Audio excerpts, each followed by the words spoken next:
जिंदगी में कभी भी किसी को बेकार मत समझना, क्योंकि बंद घड़ी भी दिन में 2 बार सही समय बता। श्री सीताराम जी महाराज की जय। श्री हनुमान जी महाराज की जय। सब संत भगवान की जय। श्री गौरांग महाप्रभु की जय। जय जय सीताराम। कल के प्रसंग में हम आप लोगों ने श्रवण किया कि श्री अद्वैताचार्य जी महाराज गौरांग महाप्रभु का दर्शन करने के लिए शांतिपुर से और जहाँ गौरांग महाप्रभु ठहरे हुए थे श्रीवास जी के यहाँ, वहाँ आते हैं। उनका दर्शन करने के बाद उन्हें आज भी शांति मिल रही, क्योंकि विश्वास जीवन में होना बहुत बड़ी बात है। बिना विश्वास के भक्ति नहीं आती, बिना विश्वास भक्ति नहीं। और जब तक विश्वास नहीं होगा भक्ति नहीं होगी, और भक्ति में जब तक भगवान की कुछ कृपा का अनुभव नहीं होगा तब तक प्रेम होगा ही नहीं। तो ये सब जरूरी। तो अद्वैताचार्य जी महाराज के मन में ये लगता है कि जिन महाप्रभु के पास मैं जाता हूँ, उनका दर्शन करता हूँ, उनकी पूजा करता हूँ, सब कुछ करता हूँ, लेकिन मेरे हृदय में संदेह बना हुआ है, क्या वास्तव में वही प्रभु है कि कोई और? इस तरह का द्वंद्व उनके जीवन में बना हुआ है। तो वे पुनः अपने गांव जहां रहते थे शांतिपुर आते हैं, लेकिन इसी स्थिति में उनका हृदय बड़ा बेचैन रहता है। तो पुनः नवद्वीप जाते हैं जहां महाप्रभु विराजते थे। तो महाप्रभु श्रीवास जी के यहाँ नित्य प्रति कीर्तन होता था, वहां रहा करते थे। तो आज अद्वैताचार्य जी महाराज अपने घर शांतिपुर से वहां श्रीवास जी के यहाँ पहुंचते। जब श्रीवास जी के यहाँ पहुंचते हैं तो देखा श्री अद्वैताचार्य जी ने कि पूरा उनका घर भक्तों से भरा हुआ है। गौरांग महाप्रभु एक पीठ पर विराजमान है और कुछ कृष्ण कथा सुना रहे हैं, भक्तों को कुछ उपदेश दे रहे। लेकिन जैसे अद्वैताचार्य जी वहां पहुंचते हैं, सभी लोग खड़े हो जाते हैं। महाचैतन्य प्रभु स्वयं खड़े हो गए। महाचैतन्य प्रभु ने आचार्य के चरणों में प्रणाम किया, लेकिन आचार्य स्वयं जाकर के उनके चरणों में अपना मस्तक रख देते हैं। शेष जो प्रणाम कर रहे थे उन्हें उठा करके अपने हृदय से लगाते हैं। इस तरह का प्रणाम करने के बाद फिर आचार्य को सुंदर बैठने के लिए आसन दिया गया, क्योंकि वो आचार्य हैं। आसन में विराज जाने के बाद महाचैतन्य प्रभु एक बात कहते हैं, भैया जहां सीतानाथ बैठे हो तो वहां तो किसी को चिंता करने की जरूरत नहीं। ये कौन कह रहे हैं? महाचैतन्य प्रभु। तो हम तो उनकी छत्र छाया में बिल्कुल आनंद से रहते हैं, हमें किसी बात की चिंता नहीं। अब जब ये बात कहा तो जो आचार्य महाप्रभु विराजे हुए थे उन्हें चारों तरफ देखा। जब चारों तरफ उन्होंने देखा तो कहने लगे कि यहाँ तो कोई रघुनाथ तो दिखाई देते हैं, रघुनाथ दिखाई नहीं देते।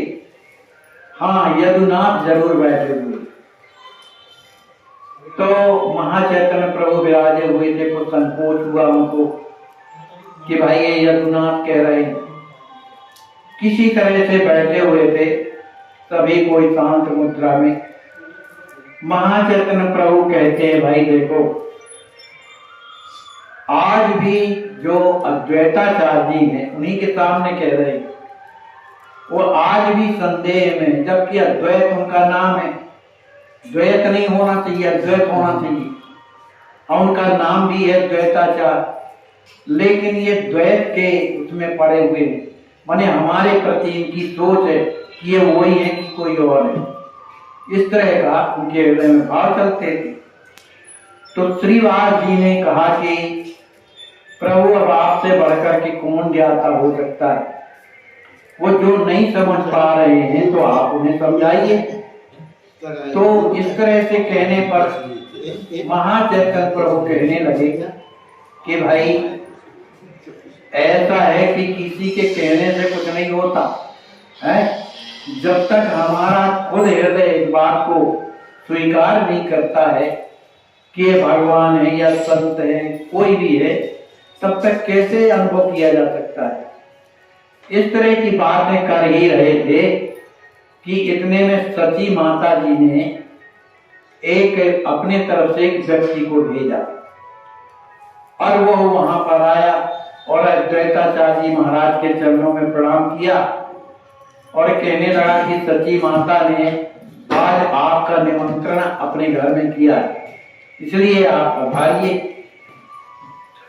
इस बात को सुनकर श्रीवास जी बोले अद्वैताचार्य जी से कि अरे भाई अकेले आप कैसे जा सकते हैं, इतना सुंदर लाभ जिनको माता जी पावा में वो आप अकेले कैसे पा सकते हैं, इसलिए ये लाभ में क्या हमको नहीं ले चलोगे। तो अद्वैताचार्य बोले भाई इसमें ले चलने की क्या बात है, आप भी चलो, माता जी ने बुलाया है, जिनकी इच्छा है तो चलो। अब चूंकि उन्होंने मुझे बुलाया है और उन्होंने आकर के मुझसे कहा अब आप लोग अपनी इच्छा से चाहे कुछ भी करो। तो श्रीवास कहने लगे अरे भाई वो तो जगत माता है, सबको भोजन देती है तो हमें भी देंगी, और मैं बिना निमंत्रण के भी पहुंचूंगा तो निश्चित रूप से मैं उनसे मांग भी सकता हूँ क्योंकि मेरी माँ है, अधिकार है। इस तरह की बातें हो रही हैं। देखो जीवन में जब कोई शंका प्रवेश कर जाती है तो उसका अगर निदान ढंग से नहीं हो पाता, जैसा चाहता है मन, अगर नहीं होता तो शंका पे शंका होती जाती है। अद्वैताचार्य जी के सामने उनके मन की भी बात जान करके महाप्रभु ने उन्हें अनुभव कराया, लेकिन उनके जीवन की शंका गई नहीं। जब नहीं गई तो महाचैतन्य प्रभु सोचने लगे कि भाई अब क्या किया जाए, और इधर आचार्य भी बड़े दुखी थे। तो उन्होंने श्रीवास जी के कान में धीरे से कहा, धीरे से कोई बात कही, महाचैतन्य महाप्रभु ने देख लिया और उन्होंने कहा भाई ये जो बात आज कुछ कह रहे हैं द्वैताचार्य जी, तो क्या हम लोग सुनने के अधिकारी नहीं है क्या, ये जो कह रहे हैं गोपनीयता से। तो श्रीवास कहने लगे अब आपसे कौन जुड़ाव कर सकता है, आप तो सर्वज्ञ हैं, सब कुछ जानने वाले हैं। लेकिन अद्वैताचार्य जी ये कह रहे हैं कि मेरे हृदय का संदेह नहीं जा रहा। महाप्रभु ने मुझे ये कहा था कि मैं तुम्हें श्याम सुंदर के रूप में दर्शन दूंगा, लेकिन आज तक वो सौभाग्य मुझे प्राप्त नहीं हुआ है। तो वो समय कब आएगा कि मुझे दर्शन होगा। इस बात को सुनकर के महाचैतन्य प्रभु कहने लगे अरे पंडित जी, मैं क्या कह जाता हूँ, क्या बोल जाता हूँ, वो मेरी भाव की दशा रहती। जब उन्मादावस्था मेरी आती है तो मैं क्या क्या बोल जाता हूँ ये मुझे पता नहीं रहता है। मैंने कहा होगा ये मैं नहीं कह सकता हूँ कि नहीं ना कहा होगा, लेकिन मुझे कुछ याद नहीं रहती क्योंकि वो अवस्था उन्मादा की रहती। तो श्रीवास बोले कि प्रभु संसार में लोगों को उन्माद आता है तो लोग डरने लगते हैं क्योंकि बुद्धि बिगड़ जाती, लोग भागने लगते हैं, पता नहीं भाई क्या करते हैं। लेकिन आपकी उन्मादावस्था को तो देख कर लोगों को प्रेम बढ़ता है, सभी कोई आपके नजदीक आ जाते हैं। तो आपकी उस जो उन्मादावस्था है वो संसार की उन्मादावस्था से मिलान नहीं होती। तो कहा आप ठीक कह रहे हैं, लेकिन मैं सत्य कहता हूं कि मैं उस स्थिति में जब पहुंचता हूं तो मुझे होश नहीं रहता है, लेकिन वो जिस तरह की जो भावना करता है उस तरह की स्थिति प्रकट हो जाती है। और आज अगर अद्वैताचार्य जी के मन में अगर ये भाव है कि हमें श्याम सुंदर का दर्शन हो, तो ये भी सब हो सकता है, लेकिन कब होगा? जब उनकी भावना दृढ़ होगी, उसमें मिलावट नहीं होगी, छल नहीं होगा, कपट नहीं होगा। और अगर इस तरह से निश्चल होकर के और भगवान का ध्यान करें तो उन्हें निश्चित रूप से दर्शन होगा। ऐसा जब कहा तो कुछ तो शंका तो थी, लेकिन महाचैतन्य प्रभु ने जब कहा तो कुछ लगा कि चलो भाई देखें। तो जैसे ही ध्यान लगाया अद्वैताचार्य जी महाराज ने, तो ध्यान करते ही उनकी समाधि लग गई। वो जब बैठे तो थे ही, जमीन पर गिर गए। अब उनके नेत्रों से अश्रु प्रवाह होने लगा, शरीर कपने लगा और कुछ देर के बाद शांत हो गया शरीर। अब श्रीवास जी ने नाड़ी पकड़ी और नाड़ी नहीं चल रही थी, हाथ नाक में हाथ लगाया तो हवा का भी आना जाना बंद हो गया। अब तो घबरा गए और कहने लगे, प्रभु अद्वैताचार्य जी की स्थिति तो बड़ी विचित्र दिखाई दे रही है, ना इनकी नाड़ी का पता है, ना श्वास का पता है, ये पता नहीं क्या हो रहा है। महाचैतन्य प्रभु ने कहा, भाई इसमें घबराने की क्या बात। उन्होंने भगवान का ध्यान किया है, तो भगवान के ध्यान में उन्हें कुछ ना कुछ तो हो रहा होगा, तभी तो ये स्थिति उनकी हुई है। आप लोग बिल्कुल चिंता मत करें। तो ऐसा कह ही रहे थे, तभी अद्वैताचार्य जी कुछ हिलने डुलने लगे अपनी आंख। उनकी आंखें धीरे धीरे खुलने लगी। तो महाचैतन्य प्रभु बोले, देखो अब आचार्य तो अब उनको होश आने लगा, आप लोग बिल्कुल घबराइएगा नहीं।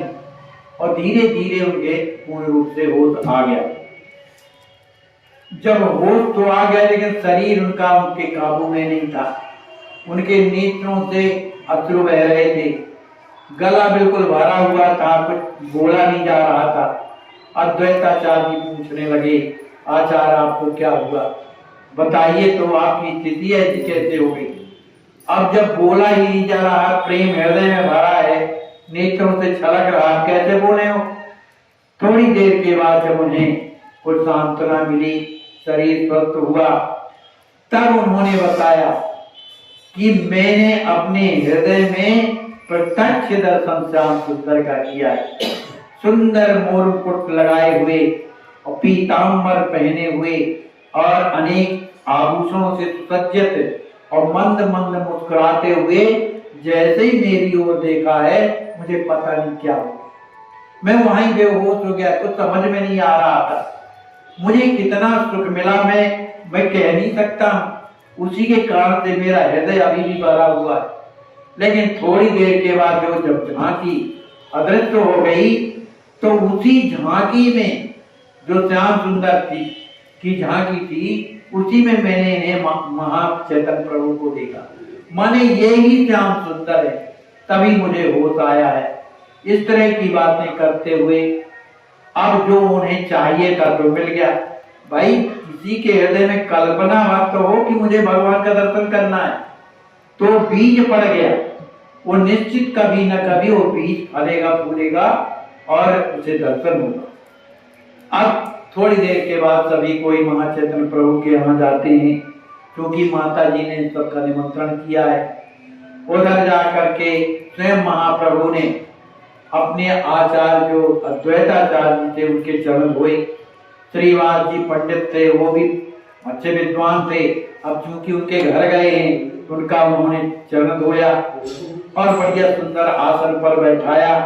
आसन में बैठाने के बाद उन दोनों ने महाचैतन्य प्रभु से भी कहा कि आप लोग भी विराजो, आप भी बैठिए। तो तीनों ने मिलकर के बढ़िया भगवान का प्रसाद पाया और प्रसाद पाने के बाद सभी अपने घर को चले गए और अद्वैताचार्य भी शांतिपुर को चले गए। बोलिए श्री सीताराम जी महाराज की जय, श्री हनुमान जी महाराज की जय।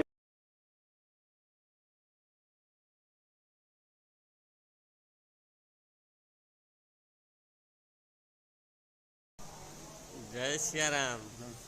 दंडवत महाराज जी, कैसे हैं? ठीक हैं? कितने बजे आप आज लखनऊ आ गए हैं? 12 बजे आ गए हैं। जांचें कुछ हुई हैं आपकी? जांच हुई हैं। कोई दिक्कत तो नहीं है आपको? खाने पीने की व्यवस्था कैसी है? ठीक है। चलिए, आपका इलाज चल रहा है। बाद लखनऊ आज आ गए हैं, अब आपका ऑपरेशन होना है जी।